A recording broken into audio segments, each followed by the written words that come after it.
Hello students, chapter number second electric potential and capacitance start किया है आज। ठीक है, तो इसको हम अच्छी तरह से स्टडी करेंगे चैप्टर को। ये 6 मार्क्स में एग्जाम में आता है। ओके, तो इसमें टॉपिक है आपका पोटेंशियल डिफरेंस। इसको अच्छी तरह से पढ़ते हैं, व्हाट इज पोटेंशियल डिफरेंस।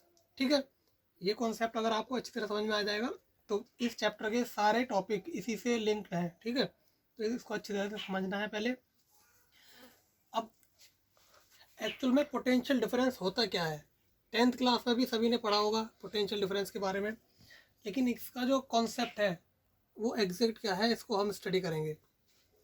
तो इसकी जो डेफिनेशन होती है वो ये होती है, work done by external agent. ठीक है, मैं जो अंडरलाइन कर रहा हूँ पॉइंट ये बहुत इंपॉर्टेंट है। Work done by external agent to carry a test charge from one point to another point against, एक ये वर्ड है अगेंस्ट, अगेंस्ट फील्ड। ठीक है, अगेंस्ट फील्ड, अभी मैं बताऊंगा धीरे धीरे एक एक स्टेप करके। Against field without producing acceleration, ये एक मेन पॉइंट है। Without producing acceleration is called potential difference. Okay, देखिए ये आपका एक फोर्स चार्ज रखा हुआ है, कैपिटल क्यू, बहुत बड़ा है ये।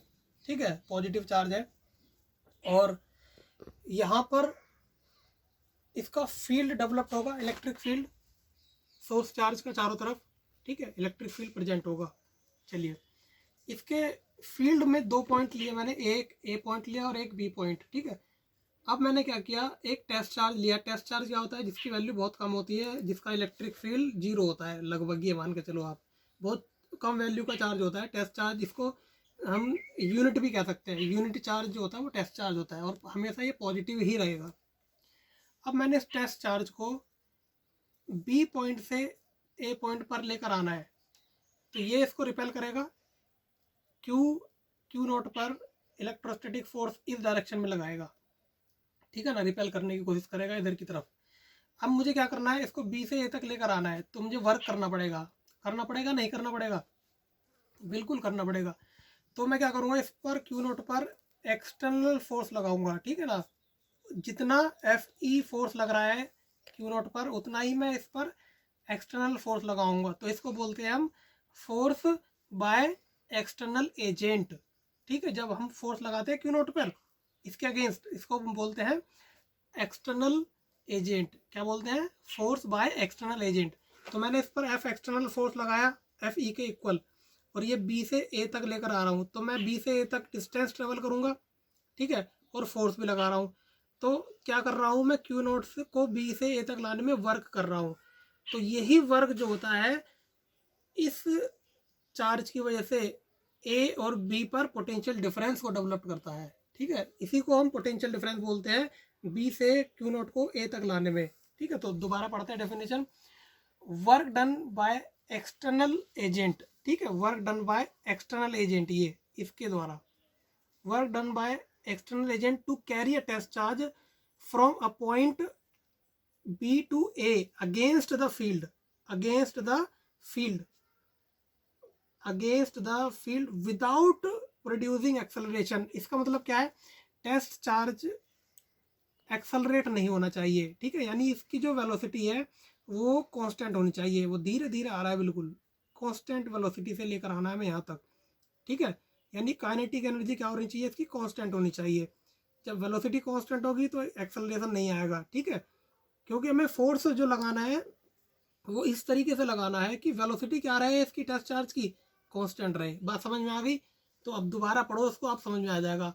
Work done by external agent to carry a test charge from one point to another point against the field without producing acceleration is called potential difference between two point. ठीक है, यहाँ से यहाँ तक का जो वर्क डन है वही पोटेंशियल डिफरेंस होगा ए और बी के बीच में। तो इसको मैथमेटिकली कैसे लिखेंगे हम, मैथमेटिकली लिखेंगे V A minus V B, potential difference between A and B. Work done हो रहा है आपका कहाँ से कहाँ तक, बी से ए तक लाने में। ठीक है, तो डब्ल्यू बी टू ए किस पर हो रहा है, टेस्ट चार्ज पर हो रहा है। ठीक है ना, बात समझ में आ गई? तो जो आपका फाइनल पॉइंट होता है ना, फाइनल पॉइंट वो पहले लिखा जाता है। ठीक है, और इनिशियल बाद में।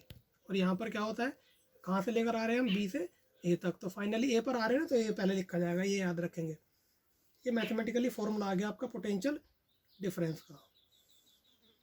यूनिट क्या होगी पोटेंशियल डिफरेंस की, वर्क की यूनिट होती है जूल, और चार्ज की जो यूनिट होती है वो होती है कूलम, जूल पर कूलम, और इसको हम वोल्ट भी बोलते हैं। बात समझ में आ गई आपको क्या होता है पोटेंशियल डिफरेंस? ठीक है, अब आते हैं पोटेंशियल पर।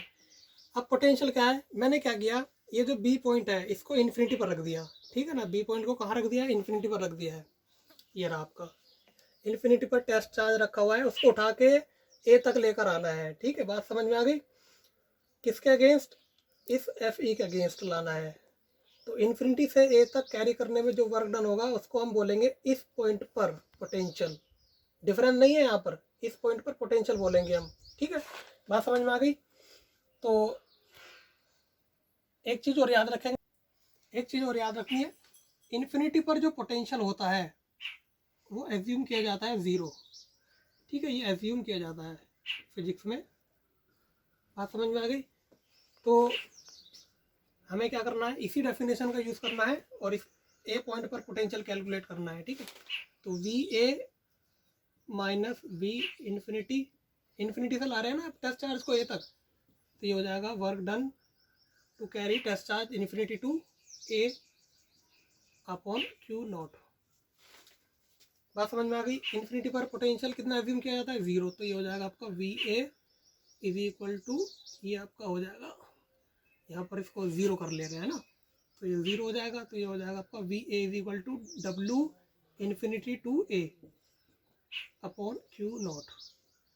ये पोटेंशियल की डेफिनेशन हो गई और ये पोटेंशियल का आपका फॉर्मूला हो गया, यूनिट जूल पर कूलम। ओके, समझ में आ गया? अगर इन्फिनिटी से एक पॉइंट तक ला रहे हैं तो उस पॉइंट पर पोटेंशियल होगा, और अगर दो पॉइंट रखे हैं फील्ड में, एक पॉइंट से दूसरे पॉइंट पर टेस्ट चार्ज आ रहे हैं तो पोटेंशियल डिफरेंस आएगा उन दोनों पॉइंट के बीच में। एक इम्पोर्टेंट पॉइंट और, ये जो वर्क डन है आपका, वर्क डन पाथ पर डिपेंड नहीं करता है। ठीक है, यहाँ पर ये आप पाथ ये वाला चूज कर सकते हैं टेस्ट चार्ज को लाने में, डायरेक्ट ऐसे भी ला सकते हैं, ये वाला पाथ भी चूज कर सकते हैं।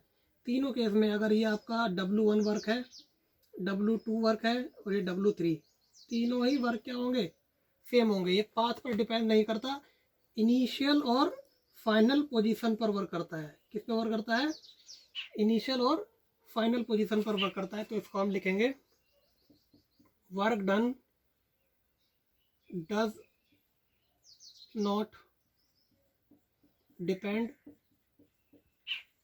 On path, it depend on initial and final position of charge। ठीक है, किस पोजीशन से किस पोजीशन तक चार्ज को लेकर आए हैं इस पर डिपेंड करता है वर्क। किस पे डिपेंड नहीं करता, पाथ पे डिपेंड नहीं करता है। क्यों नहीं करता है, इसको भी हम अच्छी तरह से समझते हैं। यहाँ पर कंजर्वेटिव फोर्स वर्क कर रहे हैं, क्यू नोट पर इस डायरेक्शन में इलेक्ट्रोस्टैटिक फोर्स लगा रहा है, उतना ही एक्सटर्नल एजेंट फोर्स लगा रहा है इसको इधर मूव कराने में। ठीक है, ये दोनों इक्वल और अपोजिट हैं। क्या है ये, इक्वल और अपोजिट है, तो इनका जो सम होगा दोनों फोर्सेस का वो ज़ीरो होगा। तो जब दो फोर्स इक्वल और अपोजिट होते हैं और जिनका सम ज़ीरो होता है उसको हम बोलते हैं कंजर्वेटिव फोर्सेस। तो जहाँ पर कंजर्वेटिव फोर्स वर्क करते हैं वहाँ पर जो वर्क होता है, ठीक है, जहाँ पर कंजर्वेटिव फोर्सेस वर्क करते हैं वहाँ पर जो वर्क होता है वो पाथ पे डिपेंड नहीं करता है, इनिशियल और फाइनल पोजीशन पर वर्क करता है। ठीक है, चलिए बात समझ में आई। लास्ट पॉइंट, अगर मैं टेस्ट चार्ज को इस डायरेक्शन में लेकर आ रहा हूँ, ठीक है ना, इसके अगेंस्ट, फील्ड के अगेंस्ट ला रहा हूँ, यानी एफ ई के अगेंस्ट लेकर आ रहा हूँ। बात समझ में आ गई? ये एक्सटर्नल फोर्स लगा है, तो जो वर्क होगा आपका वो पॉजिटिव होगा, प्लस WBA। ठीक है। अब अगर मैं टेस्ट चार्ज को ए से बी की तरफ ले जा रहा हूँ तो क्या मुझे वर्क करना पड़ेगा एक्सटर्नल एजेंट को? नहीं। क्यों? क्योंकि ये इस पर क्या करेगा, टेस्ट चार्ज पर रिपल्सिव फोर्स लगा रहा है, तो ये टेस्ट चार्ज अपने आप ही ए से बी की तरफ चला जाएगा, यानी टेस्ट चार्ज पर वर्क नहीं करना पड़ेगा। यहाँ पर टेस्ट चार्ज ए से बी की तरफ खुद चला जाएगा, तो यहाँ का जो वर्क होगा आपका WA to B, ये आपका होगा नेगेटिव। बात समझ में